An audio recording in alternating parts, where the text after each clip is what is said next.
fell steadily on the small cemetery. The ground was soaked, the sky gray, and the crowd gathered quietly, holding umbrellas, their faces solemn. A plain wooden coffin rested near the open grave. The people around it, neighbors, friends, children, even strangers, looked on, wondering silently why they were all there. He didn't even own a car, so why does this feel like we lost a king? A woman whispered to her friend, tears streaking her face. The truth was simple. The man inside the coffin had nothing. No money, no property, no fame. Yet, everyone who knew him, or even had heard of him, had come. His name was Samuel. Samuel lived in a small, one-room house with cracked walls and a roof that leaked whenever it rained too hard. His clothes were worn, patched at the elbows, and washed until the color was gone. He worked odd jobs, carrying loads at the market, fixing fences, sweeping shops before sunrise. Some days he ate twice, some days once. But every day, he walked through the neighborhood with a gentle smile. "Good morning," he would say to everyone he passed. "Why are you always happy?" the shop owner asked once, half mocking. Samuel smiled softly. "Because I woke up."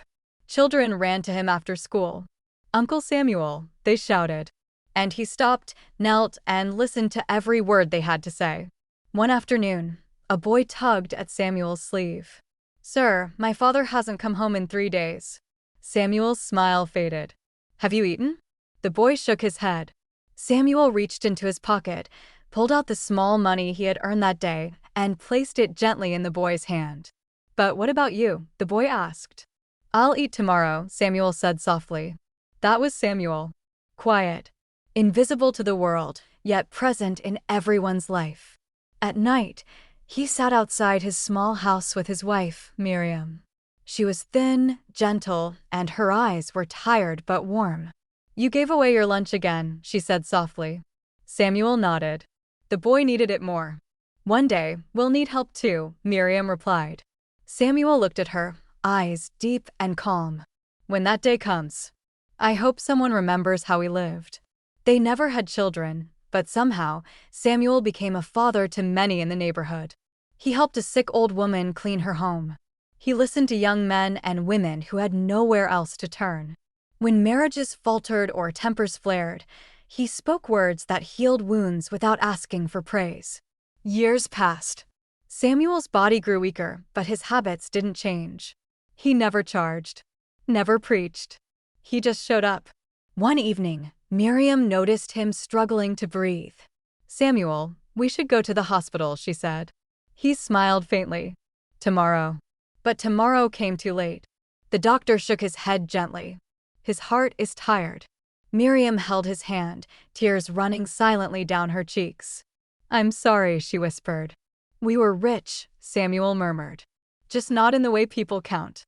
And then, he closed his eyes. Word of Samuel's death spread quietly. No announcements. No fanfare.